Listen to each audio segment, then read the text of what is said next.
Bismillahirrahmanirrahim.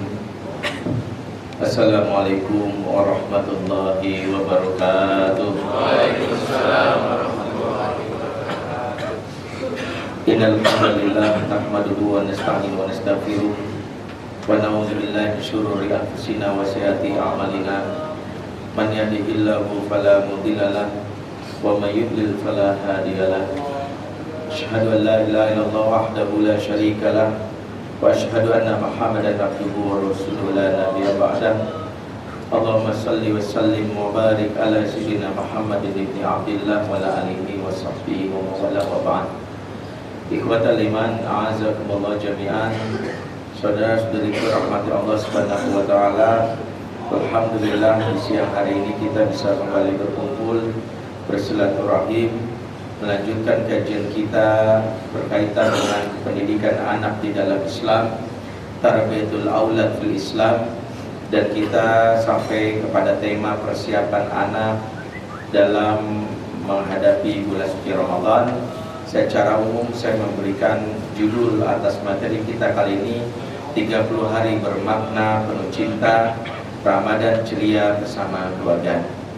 Kita harapkan Ramadan ini adalah Ramadan yang memberikan kegembiraan kepada anak-anak kita, karena sejatinya ibadah yang Allah berikan itu harus didasari atas rasa suka atau rasa cinta kepada Allah Subhanahu wa taala. Dan itulah kenapa Allah Subhanahu wa taala mengatakan dalam Al-Qur'an, wa ma arsalnaka illa mubasysyiran wa nadhira. Tidaklah kamu diutus Muhammad kecuali ngasih kabar gembira dan peringatan. Maka memang kabar gembira didahulukan dibandingkan peringatan. Anak-anak dalam menyikapi beragama, dalam menyikapi ibadah, seharusnya lebih melihat kabar gembiranya dibandingkan peringatan dan ancamannya. Sehingga lahirlah generasi yang menjadikan Islam ini sebagai sesuatu yang disukai, agama sebagai sesuatu yang dicintai.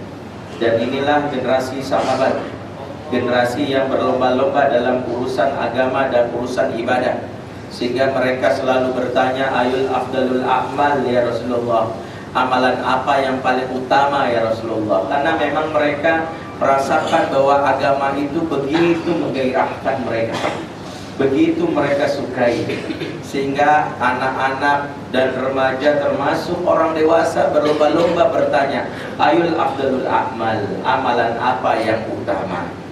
Begitu Rasulullah mengabarkan jihad fisabilillah salah satu amalan yang utama, maka mereka tak melihat apa halangan mereka, berlomba-lombalah mereka dalam masalah jihad.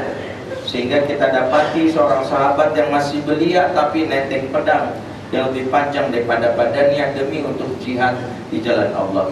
Atau kita dengar kisah seorang Muawis bin Afra atau Muaz bin Amr bin Jamuh yang masih remaja tetapi begitu semangat berjihad, sampai ketika dia melawan musuh yaitu Abu Jahal, tangannya yang hendak menghunuskan pedang ke Abu Jahal ternyata tertebas pedang dari pihak musuh, sampai tangan kanannya akhirnya kena persabetan pedang. Beliau langsung mengambil pedang dari tangan kirinya mengejar musuh, tapi sayang tangannya yang kanan ini masih gantung gitu. Kalau kata orang Betawi ngaplek, jadi mengganggu pergerakannya, sehingga dengan inisiatif diinjek tangan kanannya pakai kaki kanannya gitu. Ganggu aja di tangan, gangguin aja di tangan. Saat dia menarik tangannya hingga buntung, nggak kepikiran ya, ini kalau buntung nanti akhwat mana yang mau? Ya Allah, ini makin buntung, nggak ada yang mau, nanti jodoh saya makin terlambat. Ya, yang kepikiran adalah mencari ridha Allah dan Rasulnya. Itulah generasi yang lebih mementingkan urusan ad-din, urusan agama, karena Rasulullah berhasil membangun rasa gembira. Allah Subhanahu wa taala dalam setiap ayat memulai dengan kalimat Bismillahirrahmanirrahim, dengan suatu kabar gembira, dan diberikanlah bahwa Allah Ar-Rahman Ar-Rahim. Artinya bahwa rahmat Allah, rahimnya Allah lebih utama kita perkenalkan. Maka Ramadan ini dalam momentum bagaimana menjadikan ibadah sebagai sesuatu yang menggembirakan bagi anak-anak kita, dan sampai anak kita justru merasa stres, merasa tertekan karena bapak ibunya kalau Ramadan mengancam, ya, puasa nggak? Kalau nggak puasa nggak mamah kasih makan, ini sama aja, ya. Nggak puasa nggak makan, puasa juga nggak makan, mendingan puasa kata dia. Tapi hatinya merasa tersakiti. Ikhwatal iman, momentum Ramadan inilah bulan kita mengasah karakter anak kita, khususnya anak kita yang masih balita. Inilah momentum mengajarkan bagaimana mereka berlatih menahan diri. Karena hakikat dari puasa itu adalah imsakun nafs, dia menahan diri. Ketakwaan itu kata para ulama ada dua. Yang pertama, kemampuan menahan diri dari nafsu yang mengajak kepada keburukan. Yang kedua adalah produktivitas amal. Yang pertama inilah yang kita latih anak kita. Permasalahan utama generasi sekarang adalah tak mampu menahan diri. Saat sudah remaja jatuh cinta, bawaannya pengen jadian aja. Harus jadian hari ini juga, kalau enggak ntar dia milik yang lain. Makanya pacaran. Pacaran adalah sebuah fenomena anak remaja yang gak mampu menahan diri. Ya, kenapa? Karena diseliki rasa was-was. Ya, mahasiswa yang masih kerja skripsi, punya perasaan cinta, khawatir yang ditaksir ini menjadi milik orang lain, maka ditembak duluan. Dijanjikan nanti kalau abang lulus skripsi, insya Allah abang lamar. Abang skripsi udah bab berapa bang? Baru bab kata pengantarnya doang ya. Ini juga repot, 6 bulan abang mikirin ya, ngasih ucapan terima kasih masih apa aja kan gitu ya. 6 bulan aja repot mikirin kata pengantar. Jadi kalau kita perhatikan, maka mampu menahan diri. Kenapa ada cabai-cabean? Salah satunya nggak mampu menahan diri. Ya, ngelihat tetangga kanan kirinya, ya temennya sudah punya HP Android, ya, iPhone 6, Galaxy Note 4, dia masih Asia Hidayah aja kan gitu ya. Kesel banget ya, dia merasa minder. Makanya dia langsung aja dia bilang, gimana caranya? Bapaknya diminta apa? Beli iPhone baru, bapak nggak punya. Ibunya ternyata buru cuci. Karena itu dia mengupgrade, memaksakan diri, pokoknya besok harus punya namanya HP Android atau besok punya gadget. Maka apa yang dilakukan? Dia jual kehormatannya. Demi apa? Karena nggak punya kemampuan menahan diri. Seorang koruptor itu juga karena nggak punya kemampuan menahan diri. Dan inilah yang terjadi. Kenapa? Melihat jabatannya sama, masuk PNS-nya sama, dia kok punya mobil 2, ya, saya masih naik odong-odong ya, masih merasa malu. Karena itu dia berpikir kalau nggak nilep, nggak ngambil hak orang lain, nggak bisa kaya. Lagi-lagi karena nggak punya kemampuan menahan diri. Maka Ramadan ini latihan untuk melatih menahan diri, khususnya anak kita. Karena anak yang tak terlatih menahan diri, dampaknya adalah dia sulit ketika menghadapi masa-masa genting di saat dewasa. Karena orang tuanya mungkin gak tegaan. Dari kecil selalu berpikir apa keinginan anak dipenuhi. Maka anak hidupnya terlalu manis. Selalu saya bilang anak yang hidupnya terlalu manis, kelak ketika dewasa mengalami penyakit namanya stroke jiwa. Apa itu stroke jiwa? Ketika dia dihadapkan sama realitas yang tidak sesuai dengan yang dia impikan, maka dia jiwanya retak. Maka yang terjadi mengalami depresi, stres, bahkan gila. Ini kasus yang pernah saya tangani, seorang anak dari seorang pejabat pengusaha, pejabat di negeri ini, ya. Dia boleh dibilang mungkin bukan pejabat kelas tinggi, tapi pejabat menengah, punya rumah dinas ya di sebuah pemukiman yang mewah, ya, fasilitas dari negara. Dia semua anaknya difasilitasi dari kecil dengan sesuatu yang nyaman. Ya, anaknya merasa apa yang dia minta dikasih bapaknya. Bapaknya lupa kalau dia akan pensiun, rumahnya itu ternyata rumah milik negara, mobilnya milik negara. Sampai H-5 dituliskan surat dari negara pengosongan rumah. Kagetlah dia. Dia lupa belum membeli rumah untuk keluarganya. Maka dilihat tabungannya, pengen rumah tetap di Jakarta, hanya mendapatkan rumah yang sangat sederhana. Maka dia terpaksa beli daripada malu ketahuan diusir sama dilihat oleh tetangga. Ketika rumah barunya ini yang sangat sederhana, anaknya kaget, mengalami shock. Kenapa? WC-nya WC jongkok, kelihatan kecoa, ya, rayapnya masih kelihatan, catnya juga mulai luntur. Dia merasa ini bukan rumah yang selama ini dia tempati yang nyaman. Terbiasa dari kecil bernyaman-nyaman, apa yang dia inginkan harus dipenuhi. Begitu menghadapi kondisi tersebut gak tahan. 3 hari kemudian dia halusinasi, akhirnya dia mengalami skizofrenia dan dirawat di rumah sakit jiwa. Kenapa? Orang tuanya tak mampu untuk mendidik dia menjadi pribadi yang tangguh. Bahwa salah satunya tidak semua yang kamu inginkan harus dipenuhi. Maka salah satu latihan Ramadan buat anak kita yang masih balita adalah kemampuan menunda kesenangan. Nah, nggak boleh kita biasakan anak kita harus sekarang. Saking kita nggak teganya, iya deh kasih.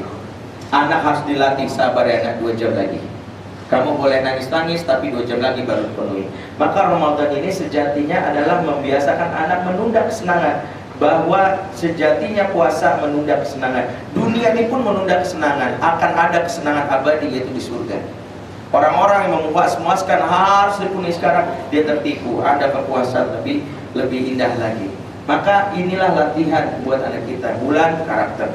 Yang kedua, ini bulan kebersamaan, Syahrul Ijtima', Syahrul Ailiyah. Kita diminta untuk bersama-sama. Salah satunya punya aktivitas makan bersama, sarapan bersama keluarga, nonton TV, melakukan aktivitas ya suami istri intens. Maka ayatnya mengatakan, "Uhilla lakum lailatas syiyami rafathu ila nisaikum kunna libasul lakum wa antum libasul lahun." Ayat ini memberi petunjuk supaya suami istri justru memperbanyak harmonisasi di bulan Ramadan. Ya, salah satunya adalah dengan memberikan hak istri ya. Ayat ini menegaskan dihalalkannya bersetubuh di bulan Ramadan. Ya, itu artinya bulan Ramadan justru harus kita bermesra-mesraan dengan pasangan ya. Yang jomblo mohon maaf nggak ada pahalanya di sini. Ya, mau mesra sama siapa? Sama yang istri kan.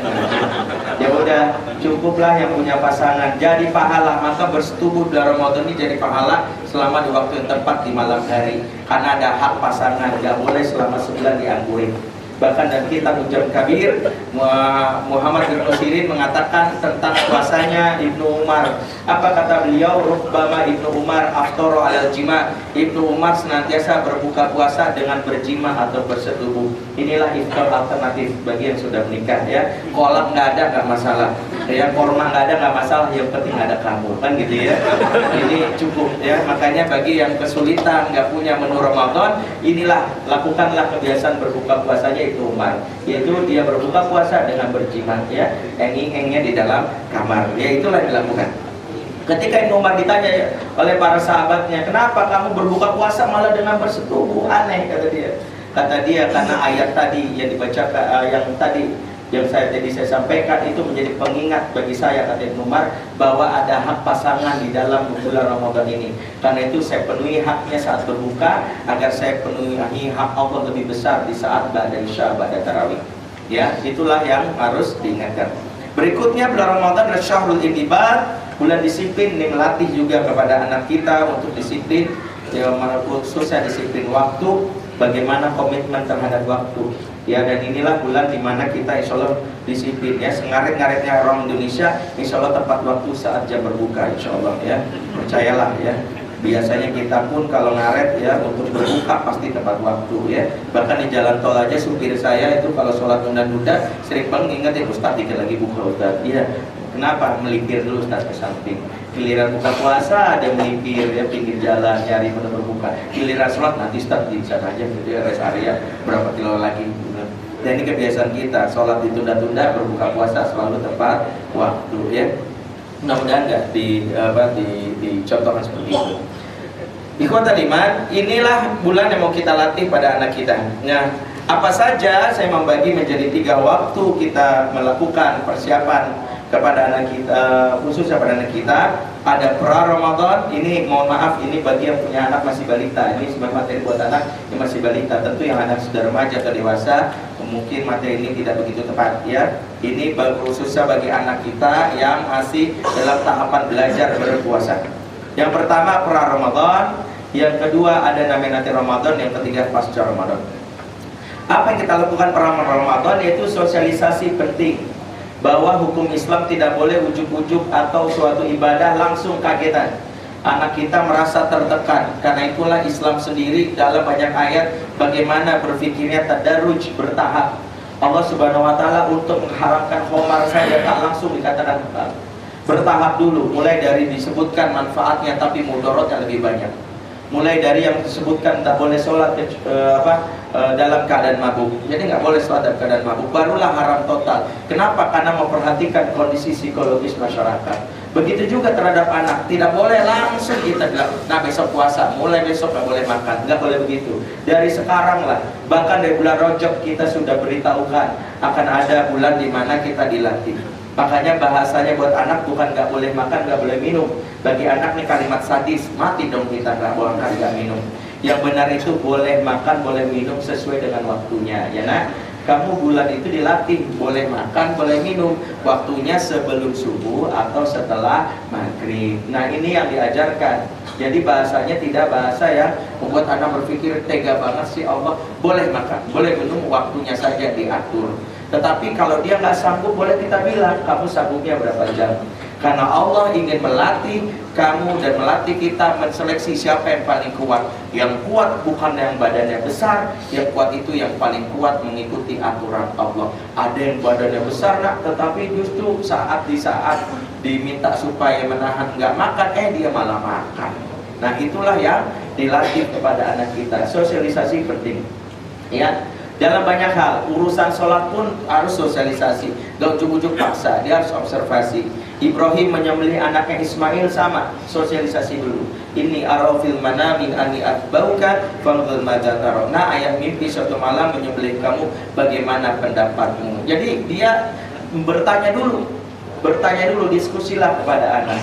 Maka kisah-kisah Ramadan itu harus sudah dari sekarang kita sampaikan, sudah kita jelaskan keutamaannya. Berikutnya anak adaptasi, ya, supaya metabolisme tubuhnya nggak kaget, maka sudah harus dilatih meskipun nggak puasa bener. Minimal kita latih dia. Kalau biasanya sarapannya jam 9, kita percepat jadi jam 6, kemudian kita bilang baru makan lagi nanti sekitar jam 12. Latihan, ya, supaya dia kaget. Atau kalau kita puasa sunnah, biasakan kita bangunkan anak bersama-sama untuk ikut sahur. Nanti kita tantang, nanti makan lagi jam berapa. Jangan merasa tidak tega, karena sejatinya anak sedang kita latih untuk menunda rasa laparnya, menunda kesenangannya. Mau jam berapapun boleh. Berikutnya targetisasi. Targetkan kepada siapa? Seluruh anggota punya target. Ya, kalau anak ditargetkan puasanya berapa hari, tentu bapaknya nggak boleh, ya. Puasanya bapak berapa hari, ya puasanya pasti full. Gak mungkin bapaknya bilang ya 30 hari kalau nggak mens, kan nggak mungkin juga. Ya, bapaknya harus bilang, tentu ada target yang lain. Kalau bapaknya bukan hanya puasa sama ibunya, tambah lagi amalan yang lain. Tambah apakah dia tambah hafalannya, ya, nambah jadi beberapa juz, ya. Jangan sampai setiap ditanya udah juz berapa, justru itu Ustaz, kan nggak enak. Jawabannya justru itu mulu, ya. Ya, tambahlah hafalannya, ya. Terus perbaiki bacaannya, itu target. Nah, anak kita juga melampaui targetnya. Silakan, mau berapa hari nak? Mau dari jam berapa sampai jam berapa? Sesuai dengan kesanggupannya. Nah, kita mengikuti berdasarkan targetnya dia. Kalau dia bilang, aku maunya 2 hari saja, kita pikir namanya juga baru, tahun lalu kan belum. Ya sudah, nggak apa-apa. 2 hari pun cukup. Yang penting anak belajar komitmen terhadap targetnya. Karena mukmin itu sebenarnya dilatih itu untuk komitmen sama janji. Latihan pertama seorang anak itu adalah komitmen terhadap janji. Makanya terapi Rasulullah terhadap pezina adalah bukan gak boleh zina, tapi komitmen sama janjinya. Ketika dia bilang, Rasul, saya pengen masuk Islam tapi boleh zina nggak? Kata Rasul, boleh, tapi kamu harus tepat janji.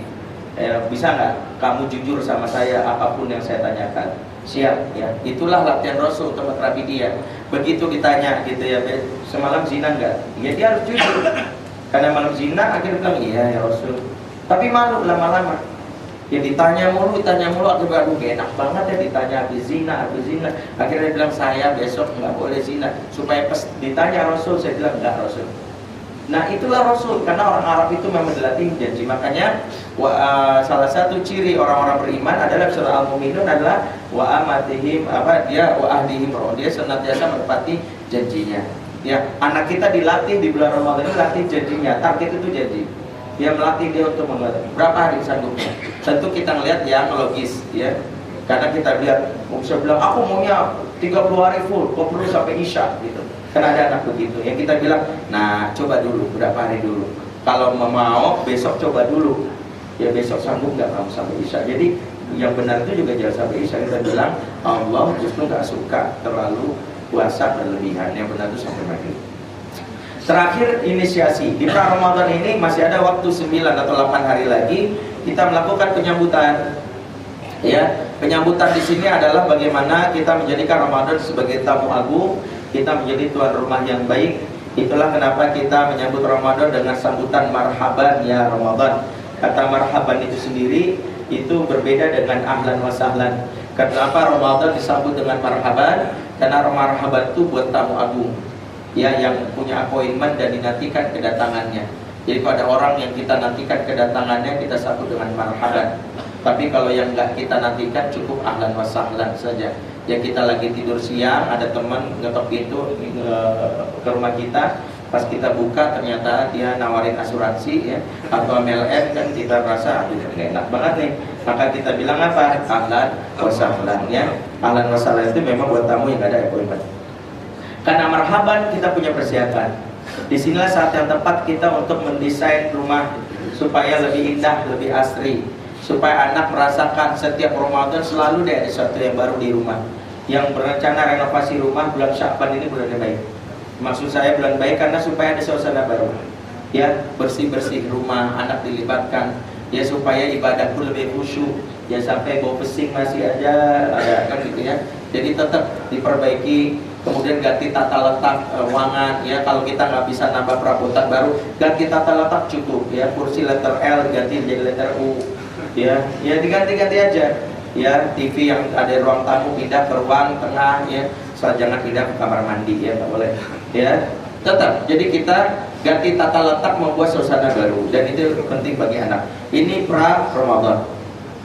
Berikutnya Ramadan. Ramadan yang kita lakukan 4 juga. Yang pertama sahur ceria, ulat anak kita. Ingat, emosi di pagi hari menentukan kualitas emosi anak di waktu-waktu berikutnya. Anak yang pagi hari emosinya sudah negatif, maka dia akan negatif terus ketika di sekolah, bersama teman dan sebagainya. Itu juga lakukan orang dewasa. Orang dewasa kalau dari awal udah kesel, marah, di mana-mana juga bawaannya marah, emosi kemudian. Ya, dari rumah ada kesel, misalnya ibu-ibu ini pas di kantor bawaannya juga sensitif. Teman senyum-senyum sama kita sensitif. Apa tuh senyum-senyum? Senang banget kali ya gua diomelin sama bos. Padahal disenyum dalam konteks yang lain. Ketika teman gak senyum, sama juga sebetulnya juga tuh orang sombong amat gak senyum. Ya, senyum salah, gak senyum salah. Kenapa? Karena memang ada mindset yang salah di otak kita. Nah, anak juga begitu. Maka kalau pengen dia menjalani puasa itu dengan gembira, dari sahurnya saja kita berikan keceriaan. Ya, sahur yang ceria adalah anak bangun dengan kesadaran, tanpa tangisan, tanpa terpaksa, tanpa ngedumel. Bagaimana syaratnya? Bagaimana caranya? Yang pertama, bereskan waktu malamnya. Ba'da Isya jangan pernah anak langsung aktivitas fisik. Rasulullah menyarankan ba'da Isya itu aktivitasnya tafakur, tadabbur, lebih banyak berdiam. Ya, makanya anak kalau mau main itu sebelum Isya. Setelah Isya masuk kamarnya, silakan mau menggambar, mewarnai, mau membaca atau mendengarkan kisah itu boleh. Yang kedua, ya sepakati sama anak untuk bangun sahur jam berapa, boleh. Ya, tapi jangan sampai terlalu cepat. Karena salah satu tujuan sahur itu adalah ditakhirkan supaya langsung sampai kepada maksudnya supaya langsung disambung dengan sholat subuh berjamaah. Karena kalau terlalu cepat, misalnya jam 2, khawatir anak tidur lagi malah susah bangunnya saat subuhnya. Makanya jangan terlalu jauh dari waktu yang sudah kita siapkan, yaitu dari subuh. Kalau subuhnya setengah 5, maka jam 4 kalau bisa anak sudah bangun, karena butuh dia makan sekitar 15 menit lagi untuk waktu yang lain. Terlalu cepat juga nggak enak, terlalu mepet juga nggak enak. Jadi persiapkan setengah jam. Yang kedua adalah besok menunya apa. Tanyakan kepada anak yang ada di kulkas, yang ada di dapur, kasih tahu. Kenapa? Karena anak juga akan memotivasi diri. Kalau disiapkan ada coklat, ada susu, ada jeruk, jus dan sebagainya, boleh saja kita siapkan. Dan kalau bisa menu yang dipesan oleh anak itu di malam sudah dihidangkan, karena jangan sampai anak bangun nunggu ibunya selesai masak. Ya, itu yang membuat anak tidur lagi. Tapi kalau dia bangun sudah dihidangkan, itulah membuat anak tidak ada waktu kecuali untuk menyantapnya, dan itu yang transisinya benar. Jadi kalau bisa si ibu jangan sampai anaknya bangun baru ditanya, itu yang membuat tidak tertarik.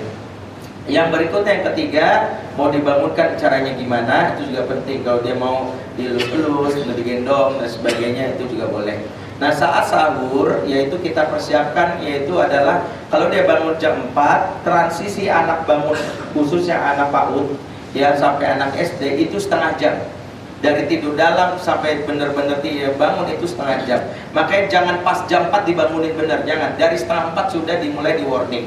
Minimal dari jam setengah 4 anak sudah dibangunkan dari tidur dalam ke tidur dangkal.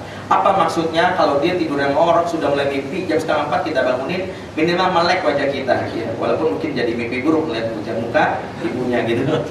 Ibunya berantakan dandanannya ya. Tapi maksudnya dia melihat, nah kalau dia mau tidur lagi nggak apa-apa. Minimal dia sudah melihat ini warning, setengah jam lagi sudah mau bangun. Itu dia udah ada sinyal dalam alarm tubuhnya. Kemudian apa? Pindahkan dia dari tempat tidur yang biasa ke tempat yang lain yang lebih tidak nyaman.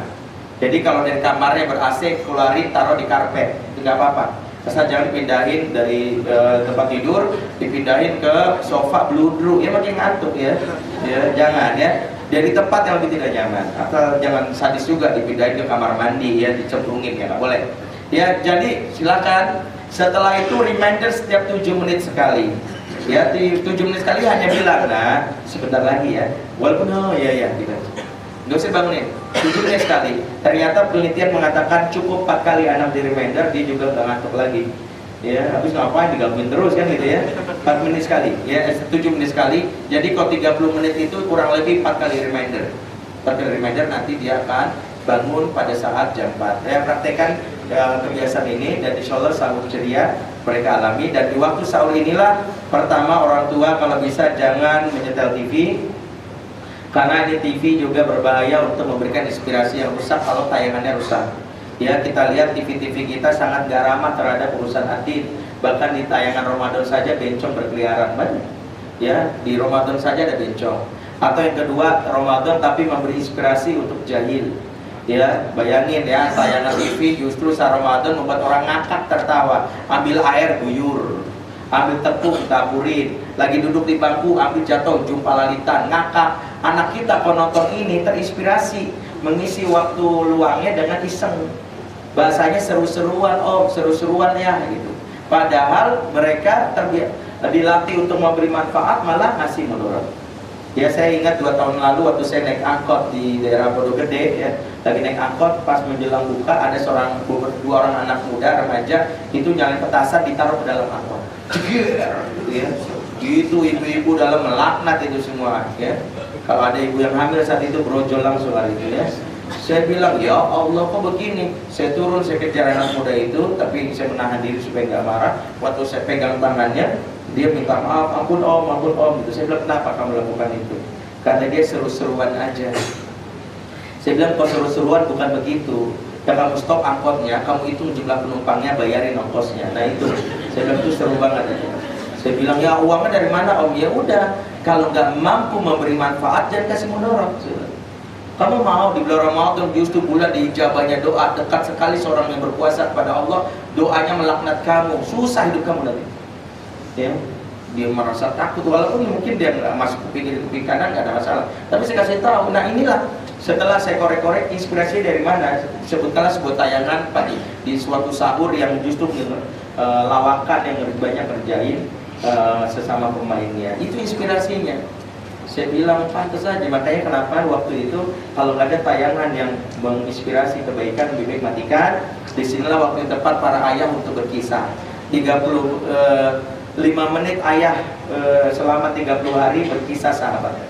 Ya bayangin kalau satu hari itu 5 menit ayah kisah Umar, besok Ali, besok Utsman, besok Abu Bakar, besok Sa'ad bin Abi Waqqas. 30 hari anak dapetin kisah, insya Allah nyantel otaknya ya insya Allah. Berikutnya puasa produktif ya, saya percepat karena waktunya juga terbatas. Di mana waktu puasa produktif anak tidak boleh kebanyakan tanpa rundown kegiatan. Itulah tugas orang tua kalau anak sudah SD biasakan punya rundown kehidupan. Ya, tulis besok mau melakukan apa. Karena gini, anak kalau bengong ya mereka mencari hiburan sendiri. Kalau nggak nonton TV ya cari-cari ya kulkas ya ngademin sebenarnya ngelihat kalau nggak ada bapak ibunya, karena bingung rundownnya nggak ada. Ya, membiarkan anak, makanya kalau bisa orang tua malam hari tentukan, ayahnya nulis agendanya, besok ayah bangun jam sekian, tilawah Quran jam sekian, berangkat kerja jam 7, pulang jam sekian. Kamu ngapain aja? Nah, ayah besok aku libur sekolah. Nah, tugas kita libur tuh ngapain? Karena anak kalau misalnya dibiarin libur tanpa kegiatannya, kalau nggak tidur, ya dengan dalih kan tidur puasa, tidur kan ibadah. Ya, tidurnya orang puasa atau ibadah. Maka ada yang tidur dari pagi sampai sore, pas bangun GR banget, gue ibadah hari ini lama banget. Pahala gue ngalir banyak nih. Ngapain tidur? Ya enggak ya. Anak kita jangan sampai juga kebanyakan tidur. Tapi kalau dia bangun bingung gak ada kegiatan apa, akhirnya nonton TV. Nonton TV dilarang, akhirnya ngisengin adiknya. Ini parah. Maka harus punya, ya, berdiskusi sama istri. Kalau ada sunlight di sekitar lingkungan, ikutin aja. Minimal kalau enggak kita siapkan. Nah, salah satu P3K, maaf saya sebut P3K, P3K-nya anak kalau misalnya lagi keadaan bete, siapkanlah kertas dan pulpen atau pensil berwarna untuk coret-coretan, nggak apa-apa. Dia mau mainin chat apa, ini P3K-nya kita mengisi waktu luang atau waktu bengongnya dia. Jangan kasih gadget, karena gadget nanti membuat mereka kecanduan juga. Jadi itu gadget itu bukan darurat yang benar. Ya, mendingan kasih kertas berkreasi, mau coret-coretan, mau tumpah-tumpahan atau permainan puzzle juga boleh. Ini mengsiasati supaya anak jangan kebanyakan bengong. Dan inilah lakukan oleh seorang sahabat pada saat dia namanya Robiah, dia cerita pada saat anaknya mulai berpuasa, dia buatkan mainan mengalihkan perhatiannya dari rasa lapar. Jadi boleh membuat mainan atau permainan, tetapi yang tidak merusak ya. Saya tidak sarankan gadget dan TV. Ya, kalaupun mau ya mungkin dibatasi waktunya ya, khawatir anak kecanduan. Terus yang ketiga, buka puasa gembira, di mana anak dilibatkan dalam buka puasa gembira ini untuk menghidangkan makanan. Ya, kalau masak khawatir ngerecokin ya, mendingan melibatin untuk menghidangkan makanan. Kemudian si ibu kalau nunggu suaminya belum pulang juga, ibulah yang mengisi 5 menit sebelum buka untuk kisah berikutnya. Jadi 30 kisah pengantar sahur dan 30 kisah pengantar buka harus sudah dimiliki oleh kita. Jadi ada 60 kisah yang nyantol ke otak anak. Yang keempat, sharing atau jurnal. Biasakan pada taraweh bertanya, apa pengalamanmu yang enak hari ini? Nah, hari ini enak gak puasanya? Kalau dia bilang alhamdulillah tadi menu bukanya, berarti itu jadi patokan kita bahwa kalau ingin mau bukanya dia senang, itu minimal besok ada. Atau sahurnya dia bilang, atau aktivitasnya, hari ini senang deh tadi aku diajak keliling taman, berarti kita evaluasi. Kalau ada yang bilang aku nggak suka tadi bla bla bla, nah itu juga jadi patokan buat kita ya. Ini Ramadan. Berikutnya pasca Ramadan. Ya, habis takbiran Allahu Akbar itu jangan langsung mikirin asik alhamdulillah besok kita mudik kemana. Nanti omongan pertama pada takbiran evaluasi dulu. Ya, diingatkan, adik targetnya kemarin berapa hari puasanya? 2 gitu. Alhamdulillah adik udah berapa? 5. Itulah yang kita apresiasi. Ya, kalau misalnya ibunya tanya, mama tadi targetnya hafalannya surat apa aja gitu ya, Al-Fatihah Pak, itu mah nggak usah ditargetin gitu ya. Ya, maksudnya yang lain ternyata sudah ditargetkan, dapat, kita apresiasi. Bapak disinilah yang bertanggung jawab mengevaluasi, kemudian memberikan hadiah kejutan. Kalau bisa hadiah kejutan ini ya lebih kita siapkan justru di malam takbiran. Ya, di luar dari kebutuhan dia Ramadan pas Lebaran, ada tambahan kejutan lain. Bentuknya bisa uang, bentuknya bisa dalam bentuk yang sesuatu yang disukai. Inilah yang membuat anak termotivasi untuk melakukan ibadah berikutnya, karena ada tambahan kejutan. Cara Allah juga begitu, nanti di akhirat kita merasakan bagaimana dapat tambahan ya kejutan dari Allah dan lewat berbagai macam pahala yang berlimpah. Berikutnya setelah kita apresiasi, target berikutnya tanyakan ya, besok tahun depan berapa puasa. Jadi nanti kita catatlah malam itu untuk kita reminder di file yang lain ya, untuk kita reminder tahun depan target dia supaya dia jangan lupa. Berakhir adalah tawaran ibadah sunnah ya, jadi tawarkan supaya motivasinya tetap ada. Jadi kalau bisa ibadah sunnah khususnya Syawal jangan ditunda-tunda Karena bagi anak menunda-nunda ibadah sunnah, mengikuti syawal bapaknya, itu juga hilang moodnya, ya, karena suasana Ramadannya pun sudah keburu hilang. Saya sarankan kalau ingin ibadah sunnah khususnya syawal, ya kalau bisa langsung 2 syawal langsung ibadah, walaupun nggak harus terus berturut-turut. Minimal 2 syawal sudah ini, 3-nya buka, boleh 4-nya harus puasa lagi, 5-nya buka, berturut-turut lebih bagus lagi, ya. Kenapa? Karena biasanya kita kalau udah menunda-nunda, maka suasana Ramadan kemarin lama-lama luntur, akhirnya anak pun nggak punya spirit lagi. Ya kalau bisa pas 1 Ramadan haram untuk kita puasa, pas 2-nya kita langsung puasa. Ya minimal masih tahu besoknya boleh nggak puasa lagi. Ya maksudnya tanggal 4, jadi jadwalnya selang-seling. Jadi anak merasa ada semangat baru lagi, ya. Itu yang diperkirakan. Nah, apa saja pokok bahasan buat anak kita selama Ramadan? Target utama latihan bulan Ramadan itu latihan anak bangun pagi. Ya ini target pertama, karena anak kita mau kita sukseskan dia hanya kalau dia rajin bangun pagi, ya. Ya. Jadi kalau mau melihat ciri anak sukses punya kebiasaan bangun pagi. Ya itu yang kita latih, karena anak bangun pagi termasuk keluarga rajin bangun pagi dapat doa Rasul, yaitu al-mabarik li ummati fi bukuriha. Jadi targetnya anak yang sering bangun kesiangan itu latihannya di sini, ya, supaya dia rajin bangun pagi. Berikutnya sholat tepat waktu, ya, supaya dia terbiasa sholat jam-jam sholat, ya, di masjid dan sebagainya. Berikutnya dia tilawah Quran. Ya Quran ini harus kita bikin waktunya. Quran itu kalau kita lihat kenapa disepelekan sama umatnya, karena kita sebagian menganggap Quran itu ibadah sampingan. Maksudnya gini, kalau sempet nunggu ustadznya belum datang baru baca Quran, nunggu bis jemputan datang baru baca Quran. Ini membuat akhirnya Quran dibaca kalau waktu sempat. Yang benar Quran itu jadi ibadah wajib. Wajib di sini maknanya adalah karena kebutuhan kita akan Al-Quran, maka dalam 24 jam waktu kita harus kita kasih waktu untuk Quran. Ya, yaitu kapan? Terserah kita. Boleh pada subuh atau pada maghrib. Ya, kalau bulan Ramadan sulit pada maghrib biasanya karena mau masuk isya, mungkin pada subuh. Ya, bikin Quran time minimal 1 jam. Ingat, interaksi sama Quran bukan banyaknya ayat yang dibaca, tetapi berapa durasi waktu yang diberikan. Jadi 1 jam bersama Quran, walaupun cuma mampu baca 10 ayat karena terbata-bata, itu lebih baik dibandingkan kita terburu-buru baca Quran, mendapatkan Quran 20 ayat tapi hanya 10 menit. Ya, yang benar itu 1 jam, terserah. Jadi mikirin sekarang nggak perlu target berapa kali khatamnya. Yang penting saya pengen menikmati Quran 1 jam, nggak boleh diganggu. Itu penting. Nah, anak kita harus sudah dilatih. Jangan sampai mereka tidak mampu menghormati Al-Quran. Berikutnya aktif di masjid. Ini juga latihan buat anak-anak kita khususnya yang laki-laki supaya terbiasa sholat di masjid. Ingat, lelaki soleh sholatnya di masjid, lelaki solehah sholatnya di rumah, ya. Jadilah lelaki soleh yang aktif di masjid, ya. Berikutnya menahan diri dan latihannya. Yang keenam adalah kisah-kisah karakter.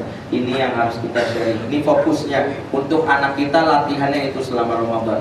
Jadi targetnya adalah selain puasa, kita fokus kepada kebiasaan bangun pagi, sholat tepat waktu, tilawah Quran, aktif masjid, menahan diri, dan kisah-kisah karakter.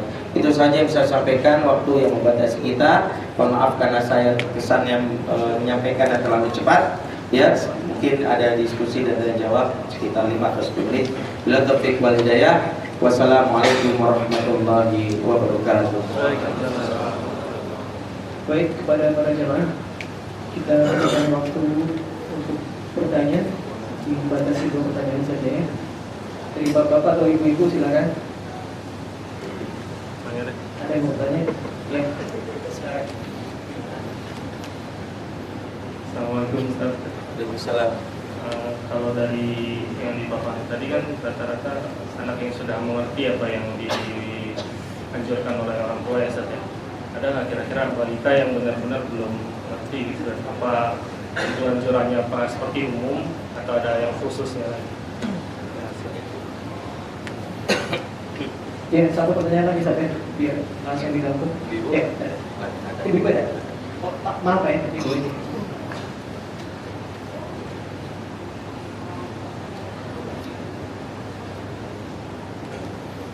Assalamualaikum Ustaz. Ini kan tadi dia itu tadi itu ibu itu ada di rumah, ya Ustaz. Gimana nih solusinya buat kita ibu-ibu ini yang bekerja, yang jam kantornya juga pulang, kemungkinan tuh nyampe sampai rumah tuh maghrib gitu. Jadi banyak yang momen-momen yang harus kita biasakan ke anak itu nggak bisa kita berikan gitu. Alternatif lain apa sih kita? Boleh sampai itu? Pak, silakan Pak, kalau boleh. Menanyakan ini aja Pak Ustaz, kan di sekolah-sekolah ini yang anak-anak SD itu kan ada buku yang harus diisi dalam sebulan, dan itu sudah berjalan di beberapa tempat gitu ya. Terus dia harus tanda tangan untuk tarawih, tanda tangan ikut ngaji dan sebagainya. Mungkin Ustaz bisa memberikan pencerahan kalau ada metode yang lebih baik, karena dari tahun ke tahun ya begitu gitu. Mungkin dari sisi jalan psikologi di sana. Terima kasih. Baik, Pak Ustaz, silakan menjawab. Baik ya. Yang pertama yang harus kita pahami bahwa untuk anak yang dilatih untuk tahapan tadi adalah anak yang sudah usia tamyiz. Usia tamyiz itu sudah mulai bisa berpikir logis. Ya, makanya tadi patokannya adalah idza arafa yaminahu ala shimali, jika dia sudah bisa membedakan kanan dan kiri. Jadi kalau anak sudah bisa membedakan kanan dan kiri, kata Rasulullah, sudah mulai diperkenalkan tentang urusan ibadah. Entah sholat, entah puasa, itu sudah mulai diperkenalkan. Sementara anak yang belum bisa membedakan kanan dan kiri, ya, karena mungkin di bawah 3 tahun atau masih 4 tahun, ya, maka yang kita lakukan adalah pembiasaan saja. Pembiasaan ikutin pola orang tua. Yang pertama adalah targetnya karena dia ingin melatih diri untuk ibadah, maka dia harus menyesuaikan waktunya jam biologis dia. Syarat pertama ini untuk anak ya secara umum bahwa jam biologisnya harus mengikuti jam sholat. Bayi pun kalau azan berkumandang jangan dibiarkan tidur, dibangunkan. Sunnahnya dibangunkan supaya nanti metabolisme tubuhnya menyesuaikan nanti ketika sudah dewasa atau bahkan ketika remaja. Bahwa dia nggak bisa tidur kalau azan. Maksudnya adalah dia tahu nih jamnya sholat. Ya tubuhnya akan bereaksi sendiri. Ya makanya bayi walaupun 0 bulan ya, kalau azan berkumandang dibangunkan minimal dia melihat muka kita walaupun agak rewel gitu. Kemudian azan selesai tidur lagi nggak apa-apa. Nanti jadi pola. Makanya jangan justru pada saat azan malah tidur. Ya ini nggak baik ya. Bahkan kalau bisa di dalam aktivitas puasa pun dia sudah mulai diperkenalkan. Salah satunya adalah dia tidak hak dia untuk makan tetap ada. Ya, yang paling kita latih adalah kita memberitahu. Jadi kalau kita puasa, kita jelaskan kepada anak. Bahkan kita mau sholat tahajud pun atau sholat ke masjid, kalau mau bawa anak kita yang masih 1 tahun ke masjid, digendong aja. Ayah ke masjid, anak kamu kan laki-laki, ayah juga ya, kita ke masjid ya. Tapi kalau dia mau tidur juga nggak apa-apa. Karena ini menjadi masuk ke dalam otaknya. Ingat, anak 1 hari itu merekam 1500 peristiwa. Ya, merekam semuanya. Insya Allah itu akan di reminder saat dia dewasa ya. Pengalaman dia, omongan bapaknya saat dia masih berumur 1 tahun itu akan di reminder ya saat dia ketika dewasa. Jadi kalau bapaknya puasa, jelasin, nah ayah hari ini sahur ya, walaupun dia dalam keadaan tidur jelasin karena ayahnya puasa ya. Jadi untuk anak yang masih balita sesuaikan saja. Yang kedua, anak untuk balita yang belum tamyiz, latihannya adalah menahan diri saja. Jadi cuman diminta ditunda sedikit aja. Jadi misalnya makannya kita ubah polanya saja. Ya, pertama agar anak polanya itu jangan mengikuti pola maunya dia. Ya, kadang-kadang dia harus makan di saat dia diminta makan, di saat dia lapar dia harus menahan diri. Tapi juga nggak ekstrim banget, cuma ditunda setengah jam saja. Ya, sebenarnya nggak ada masalah. Ya, yang kedua adalah pelatihan untuk dia misalnya misalnya makan sendiri ya, untuk kemandirian dia, itu boleh. Yang kedua, ibu bertanya bagaimana ibu yang bekerja. Ya, buat anak yang berada di rumah, yang paling penting adalah bagaimana ada pihak yang kita amanahi untuk urusan beberapa hal. Gini, kalau nggak bisa menstimulan anak untuk melakukan hal-hal yang kita inginkan, maka hindari penghancur stimulan anak, yaitu media-media yang merusak. Makanya sepakati aja, kalau mau maghrib ya tayangan TV boleh tonton, tapi harus ini tayangannya. Ya, karena jangan sampai melakukan aktivitas kalau nggak ada stimulan nanti tambah yang rusak. Yang kedua adalah anak dilibatkan saja. Kalau orang di rumah ada pembantunya diminta untuk melibatkan si anak. Ya. Yang ketiga adalah memang persiapkan anak dari jauh. Setengah jam itu udah dihubungi ya sebelum buka, dikasih tahu apa yang harus dilakukan. Kalau dia sudah batal, kita maafkan, kita kasih motivasi. Besok kita telepon, gimana? Masih kuat nggak? Sampai jam maghrib. Tadi udah batal bunda dari jam 4, ya udah nggak apa-apa. Besok bunda harapkan bisa lebih tambah lagi ya, setengah jam lagi, nggak apa-apa. Ya, jadi kontrolnya itu setengah jam sebelum buka, kita evaluasi. Dan itu bisa kita lakukan karena stimulan dari jauh. Ya bagi beberapa ibu itu udah cukup. Ya, untuk anak-anak. Ya, itu bisa kita lakukan. Tapi yang paling penting adalah anak kalau kita udah sampai di rumah itu sesi berbicara jurnal itu dilakukan. Itu boleh pada maghrib atau pada taraweh ya, ceritakan pengalaman ibu dan pengalaman dia. Ya, itu boleh kita lakukan. Ya. Berikutnya Bapak tadi bertanya mengenai masalah tradisi anak yang mencatat pengalamannya gini. Pada dasarnya saya tidak mengkritik dari sisi masalah psikologi anak, tapi yang kita latih adalah kita memang tiap tahun harus membangun motivasi internal kepada anak. Salah satu membangun motivasi internal adalah bahwa anak itu menentukan targetnya sendiri.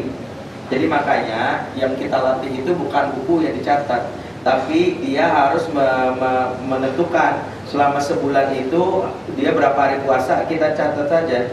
Kemudian dibikin papannya, setiap dia puasa, aktivitas itu dia kasih tanda. Dia sendiri memberi tanda ya.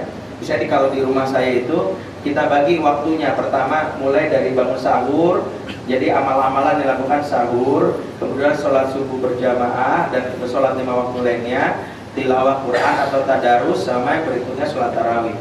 Nah, mereka tentukan targetnya. Nah, targetnya itu yang mereka lakukan. Nanti mereka setiap melakukan, mereka yang menandai sendiri. Ya, tanda sendiri dengan memberi hiasan sendiri. Jadi boleh misalnya mereka menghias untuk aktivitas subuhnya dengan bintang versi dia. Jadi ada gambar bintang diperhatikan. Nah, nanti menjelang takbiran dievaluasi berapa banyak bintangnya. Disitulah kita bisa ngasih kejutan. Ya, karena ngasih kejutan berdasarkan bintang itu dia tahu bahwa dia bisa melampaui target dia. Yang kedua ada hadiah, ya, ada reward dari orang tuanya. Ya, walaupun di awal kita nggak bilang, tapi kita ketika sudah selesai kita bilang, subhanallah, kamu dapat berapa? Baiklah, ini sebenarnya nggak ayah janjikan, tapi ayah merasa bangga dan ayah berpikir Allah pun sayang sama kamu. Nih ayah dapat rezeki dari Allah, ya, karena kamu menjalankan ibadah. Nah, setiap satu bintang ayah bayar 5.000, misalnya diganti berapa 10 bintang. Nah, itu menjadi motivasi. Ya mungkin dia ada akannya salah kok, gitu mah kemarin banyak bintang ya kan gitu ya. Maksudnya dia terbiasa untuk seperti itu. Ya, saya pikir motivasi internal lebih banyak harus kita lakukan. Ya, makanya kenapa jangan banyakkan janjikan di awal rewardnya atau apa. Dia merasakan apresiasi terhadap diri dia sudah cukup. Ketika dia merasa puas melihat bintangnya, kemudian setiap malam dia lihat, kok bintangku hari ini kurang ya, kemarin banyak gitu. Apa salahnya? Kenapa? Atau soalnya aku tadi ketiduran pas sholat zuhur. Oh ya, tadi diperbaiki lagi besok. Ya. Saya pikir itu ya, mohon maaf waktunya sudah habis. Ya, kita lanjutkan mungkin